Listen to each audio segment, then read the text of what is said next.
First of all, just to thank all of you for coming for this presser, because this is my first official presser I'm giving, and I've not gone for the mainstream media, but I've gone for the Gen Z media, because hii ndio ina kupeperusha. Sasa hii hata hii ndio inashinda hata mainstream media, kwa sababu sasa nyinyi ndio mko na following kubwa sana. Now I have the following to say. First of all is to condemn whatever happened, and I have this one to say. And this is the reason why I'm saying this is because Peter Salasya should not be treated like as somebody who is a very useless person. I'm an equal person and who has a very big following in this country. Right now, I'm known across this country, and I can be treated like among the top 10 politicians who are very powerful in this country who can call shots. Peter Salasya is among them. And I want to say this in regard to what happened. And I want to remind the people, more so those goons of ODM who fought me, because I remember that day I went there to watch football. I didn't anticipate that there's going to be fights left, right, but I knew that football brings Kenyans together, and we were there. And they chased me, and when they chased me, I was surprised that they were beaten, because they chased a blessing and left behind maybe the bad omens behind. Anyway, let's continue now. Uhuru called Raila Kihi. Raila supporters or Luos did not beat him. Instead, it led to handshake. Number 2, Raila called Uhuru Mlevi wa Bangi. Uhuru supporters or Kikuyu people did not beat Raila. Instead, it led to my brother. Ruto called Raila Muganga, Mchawi, Vitendawili. Raila supporters and Luos did not beat Ruto. Instead, it led to bread-based government. Raila called Ruto Mwizi, Muaji, land grabber, most corrupt person in Africa, but Ruto supporters did not beat Raila. Instead, we have my senior brother. Raila is a statesman and can only lead all Africa as AUC chairman.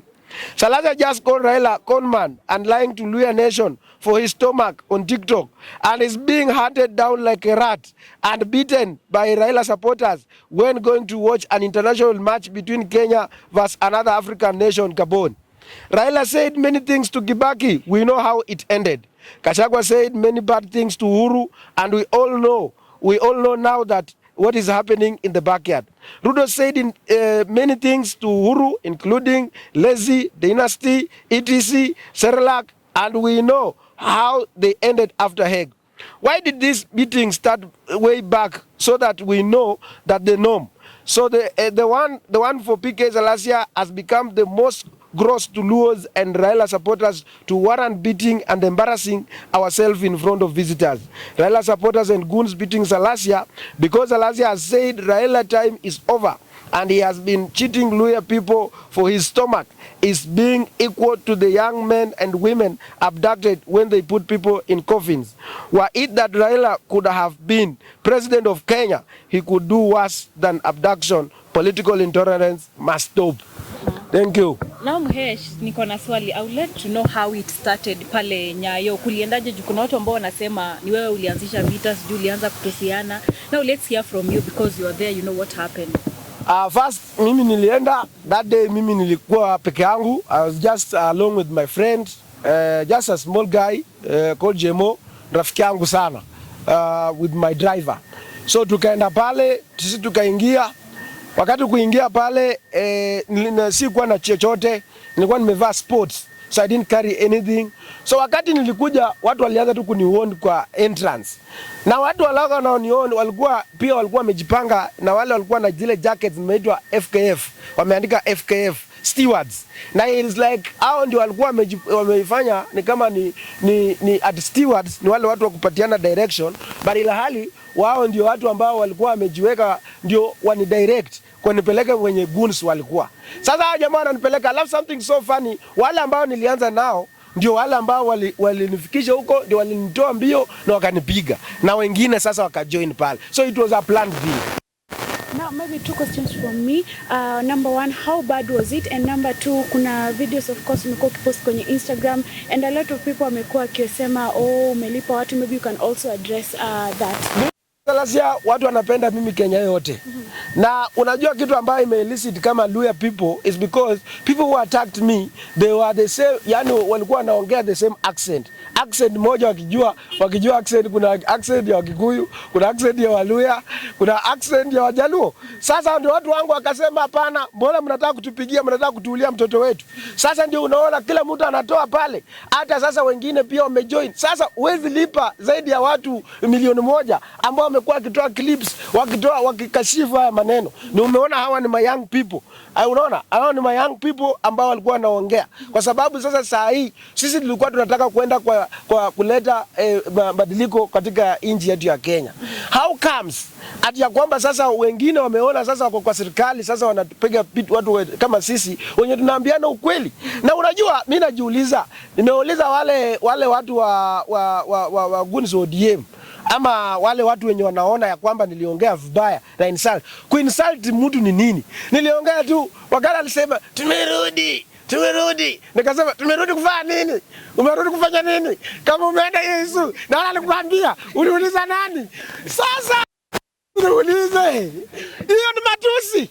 Nikasema conman, political conman. He's political conman because you know his history. He has been in 3 governments. Consecutively, alikuwa kwa serikali ya Kibaki, alikuwa kwa serikali ya Uhuru Kenyatta, ako kwa serikali ya Ruto. Sasa political conmanship nikisema nitakuwa nimedanganyia wapi? Sasa mniambie leo, mimi nataka niulize wale watu wenye wanasema, I don't want to profile any community, but now imeingia vita kati ya Waluya na Wajaluo, but sitaki kwenda to that extent. But kama that is the way, because watu ambao wananitusi sana ni watu wenye wanatoka okay, si wote lakini majority of them. Sasa mimi nataka niwaulize watu wa Nyanza, kama ni wale ambao wenye waja confirm bado wangali kwa ile colonization ya mzee, wangali bado. Kweli mimi ni kijana, nikiita Raila mzee ni shida. Si ni mzee, nataka niite Raila kijana, sitakuwa na mtusi. Hiyo ndio nimesema, hiyo ndio maneno ambayo nimetumia. Sasa mimi nataka nikuje kwa ukarimu sana niwaulize, mnataka nikicorrect Raila wenu huyu ama Mungu wenu huyo, nimcorrect kwa njia gani? Nimwambie nitakuwa nasimama chini na piga magoti, alafu namwambia wacha kuchukua kudanganya wa Kenya ama kufanya kama wewe ndio umeshikilia akili zao. That is what we said. Some people feel you did wrong kumuita conman. Are you ready to apologize now? Kama u apologize. Conman. Hata mimi ukiniita conman, if I have something to substantiate political conman, am I the first person to talk about political conmanship? Raila nani alisema the Lord of Poverty? Nani Duale? Si alisema the Lord of Poverty? Si alikuwa MP? Mbona hawakupiga Duale? Wanataka kupiga mtoto mdogo mimi Peter Salasya. Na wajui video kingpin ya Waluya, mimi ndio kusema Waluya na vijana wote hata sasa hivi wanaweza niendorse kuwa the Traore wa Kenya sasa hivi, alafu wanapiga mimi Peter Salasya. So we as young people, maybe let me come back to your question. You say that I cannot apologize for calling him conmanship because mimi nilikuwa kwa maandamano ya sufuria. Hapo KICC. Pale nilikuwa kwa maandamano ya KICC na nilikuwa na kinyasa. Walitupiga pale. Wakati tulienda pale na walituita ati ya kwamba tunataka kwenda, and I can remind the Kenyans. Wakati tulienda tukauliza Mheshimiwa Raila ya kwamba unataka nini, what is the end game? Akasema anataka kwenda kwa mazungumzo na Ruto. So ndio. Sasa wakati pia alienda kwenda kwa maneno ya kusign mambo ya AUC, mbona angesema kwamba his brother ametuita amesema ati ya kwamba twende tu sign, anataka niende nisimame kiti cha AUC. Alituita kwa sisi wenye tulisimama naye. That is nayo ni kukoni watu kipolitically. Aya, mambo mengine ya pili. Sisi wakati tulikuja hapo maneno ya political conmanship, wakateka advantage ya Gen Z movement. Akapeleka expert, akaita watu wake wa ODM experts. Unaelewa? Sasa akaacha sisi watu wa chama chetu cha DAP, Jubilee, na tulikuwa na kwa Azimio, tulikuwa na Wiper, akatuweka kwa mataa. Did he ask him anything? Sio ni political conmanship. Sio ni alafu mimi nikasema, anasema Hadi sasa consultation. Na mimi nikasema tu kweli, asha already sign mkataba. Hii ni kudanganya wananchi wa Kenya. Sasa na nikasema hebu ngoja tu. Na hii kumaliza na siku 2 kabla ameenda na anasema nataka kusoma MOU. Sasa mimi nauliza niko ni majibu. Hiyo ni shida ama si shida? Na mnanipiga. Bana nini? It happened today. Sababu of course you're a youth. Honorable Raila Odinga akuite labda so that you can talk about everything. Are you ready to? Yes, mimi nitakuja nimwambie kama juzi watu walikuwa tuna expect aongee mambo ya majority leadership yenye ya koti ili announce katika National Assembly, si ndio? Mbona ajai address hiyo maneno, aseme Azimio tunataka tukupatiwe what belongs to us. Sasa which means that is not serious with looking for the leadership. Unaona hiyo maneno? Sasa mimi nataka kupiga chini magoti, kuuliza wale watu ambao walinipiga chini, walinipiga mimi. Wakati nitakuwa kuanzia leo. Kwa sababu we are not stopping at any given point. Because this is the time that people need to know the truth. And no one enjoys the autonomy of Gunism. Sasa mimi nitakuwa napiga chini magoti, alafu napiga hivi alafu ndamwa. Because the older people like ukiangalia kina Kaluma, kina Mili, they are done. They are nobodies. They are busybodies. The only thing that they can benefit is to shout harder, and they are on record. Opondo Kaluma has been saying that Boraya shout Raila tosha. He is guaranteed of coming back to the parliament. Na angalia hao watu wakipata, they don't do work. Wanapotelea huku Nairobi. They are not like people like us. Every time we are on the weekend, we are coming up with initiatives, and that is what. Asa wewe kama wewe ni kijana, unatusi kijana mwenzako. Na hiyo ndio imefanya. Na nyinyi nataka niambie our young people from the Luo Nation, don't accept your community to be profiled. Because as things goes like that, the Gen Z are going to profile the entire community that they don't want change. Let us forget about mambo ambayo imeongelewa, sijui nini. Sisi, we are the future of this nation. So if we allow this thing of worshiping Raila, worshiping sijui nani, iendelee, sisi nchi yetu ya Kenya itaenda kupata ukombozi maybe 50 years from now, 30 years from now. And we are the only people who are going to change the politics. And in fact, we had reached at the bridge. Do you know the political class wameungana pamoja? Because they know that if they don't ungana pamoja, they are done. So what we need to do is to unite together. Tuseme tukashifu. Sijaona hata ni Wajaluo kidogo sana ambao nimeona wakikashifu wale watu ambao wanasema kina Moshi wanaongea, wamelewa, hakuna Mjaluo yote ambaye anaweza wakashifu, wanaongea, wanasema nilipigwa na mafans wa Gabon, wana celebrate. Na unajui pia ndugu zangu pia wanaona. Na vijana wangu, pigeni kelele. Paka hasa nataka hii vita tunamaliza hivi. Nataka vijana wa Luo Nation watoe press statement. Waseme we disassociate ourselves from whatever happened at Nyayo Stadium. Sindio? Sisi wenyewe tumetusi. Hata Junet alitusi Ruto. Ati Ruto wewe ni kondoo yenye haina meno. Salitusi, salisema. Mlisikia wakimpiga. Sasa, those are the conversation. No one has an autonomy of Gunism in this country. Mheshimiwa, tunaona pale Nyayo ulisema ulienda bila security kwa sababu unajua football is a peaceful game. Na hata ukiangalia kule wako Mumias unanga security most of the time. So after this may happen, will you check on your security or what? Yeah, everything has changed. My security, I've changed the whole my security system, and everything has changed. Sasa hivi national. Sasa hivi utakinisongea papa ukinisongea. Nguduro. Sasa hivi utasiwa nisongea ovyo tunataka kuni attack. Umesikia je nimesema saa hii hakuna kusongea mheshimiwa kwa sababu sasa kuna watu ambao wako na bad intentions. And mimi I used to think Kenyans wanasema wanataka viongozi ambao wana mingle nao. Mimi wakati nilikuja mimi sipenda kukaa na VIP. Mimi nataka nikuje nikae na wananchi wa kawaida.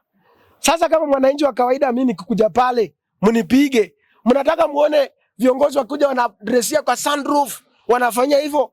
Is that what we want as Kenyans? Because now everyone will fear moving closer to the watu na pia mkuwe na security haraka. Because I'm a very, and I told you, for those who have beaten me, they always die. And when they die, I cry. Because I like crying when I'm alone. I cry, then I say, oh God, why did you do that for that man? Oh, he had a family, he had what. So I like crying. At the moment I cry, God does things because I'm a truthful man. And I've always stood with Kenya. I never voted for the finance bill. As their MPs of Luo Nyanza, they voted for impeachment of Gachagua. What happened after voting for Gachagua? What have they changed? No, tuendelee. Watch, I have a question. Okay. Apparently, una condemn Raila because of all this. When kiongozi kama, have you ever reached out to him? Wewe nikuulize tangu Raila aende AC. Ulisikia kama ameita Kalonzo, ameita kina Eugene, ameita wenzake. Umesikia? Ulisikia? Hata ametoa press statement, hata amewaita, amekataa kukuja. Na ulisikia wakati koti ilisema ati wanataka maneno ya Azimio ndio majority. Ulisikia akisema na sasa sisi viongozi wa Azimio tukuje pamoja, tuongee maneno, turudishe nyumba yetu pamoja, we bring change in the parliament.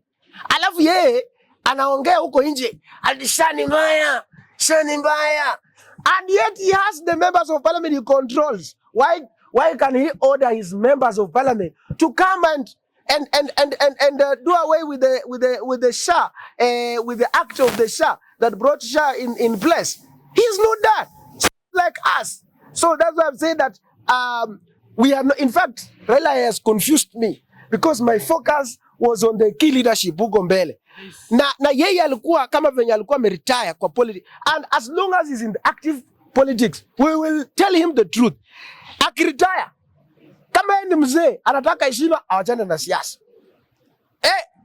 Unasikia wewe wale vijana ambao mlinipiga, nasema mwambie baba mzee Raila ya kwamba akitaka heshima atoke kwa siasa.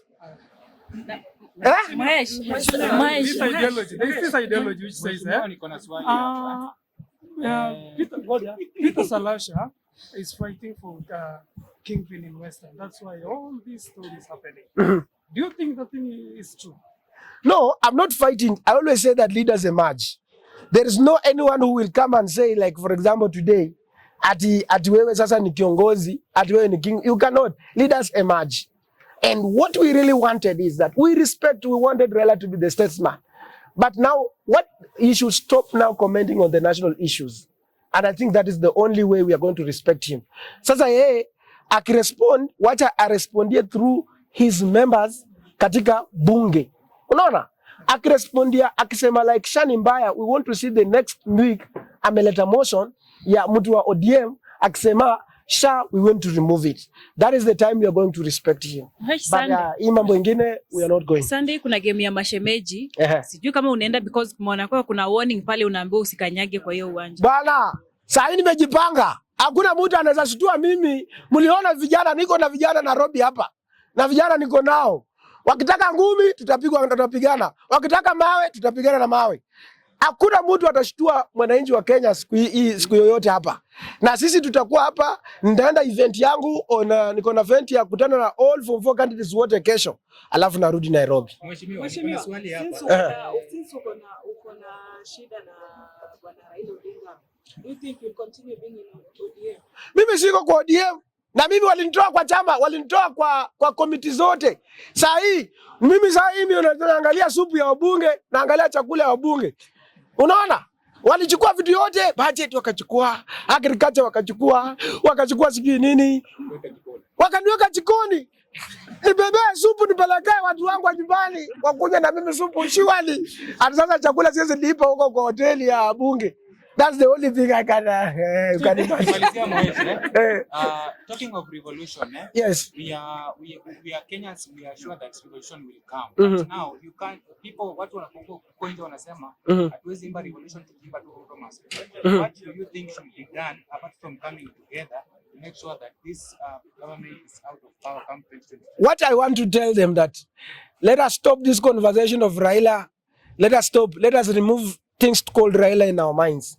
Let us go back to the agenda. Agenda tuongelee zile policies ambazo ziko na tuache intimidation.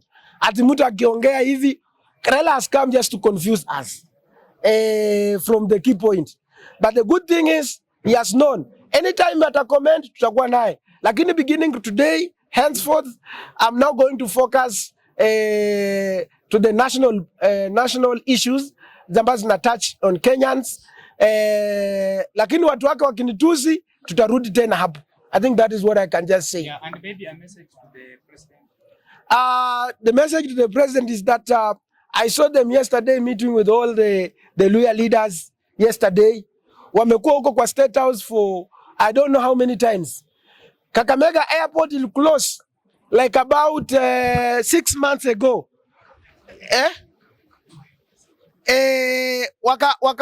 Wakaweka pale, wakaenda pale Kakamega airport ilifunga barabara zote zenye Uhuru Kenyatta alianzisha zote, hakuna contractor mai rudi huko. Level 6 hospital ilikwama, and alikuwa amepromise watu wa Kakamega ataleta 250 million, county ongeze 250, ilikunywa maji, sijui industrial whatever zilikunywa maji. Sasa hao bunge wanaenda huko wanakuwa na kikao ya kukunywa chai na wanapata handout wanarudi nyumbani. Nilisema hiyo ujinga ya kwenda kwa State House hiyo mimi nilikataa. Sienda hiyo maneno. So we are saying that going forward, let us force youth tuingelee na ile msisimuko, na those leaders ambao wanajifanya our kingpins ama viongozi wenu, they will follow. Let us not allow the politician to give us direction, but let us give direction to those leaders to follow us. I think that is what will bring the revolution. Yeah.